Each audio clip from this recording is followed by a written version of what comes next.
Hello students, இந்த வீடியோல coordination கெமிஸ்ட்ரியில evaluate your self 1 பார்க்க போறோம்.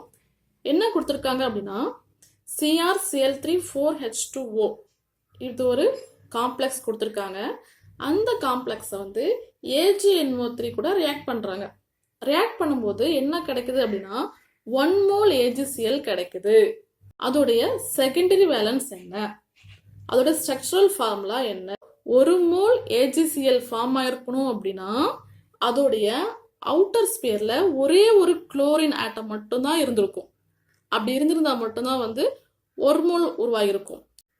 அப்போ இதோடைய ஸ்ட்ரக்சரல் ஃபார்முலா என்னவா இருக்கும் அப்படின்னா, இப்போ Cr வாட்டர் இருக்கு, எத்தனை இருக்கு, H2O 4 இருக்கு,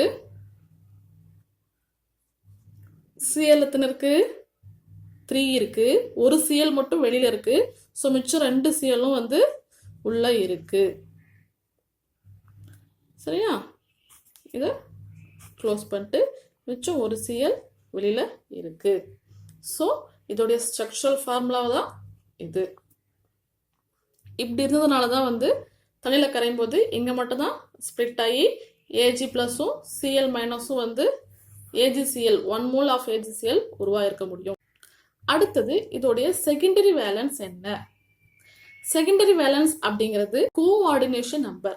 கோஆர்டினேஷன் நம்பர் அப்படிங்கிறது இந்த பிராக்கெட்குள்ள இந்த மெட்டல் கூட எத்தனை மாலிகுல்ஸ் இருக்கோ இல்லை எத்தனை அயான்ஸ் இருக்கோ அதோடைய எண்ணிக்கை தான் கோஆர்டினேஷன் நம்பர்.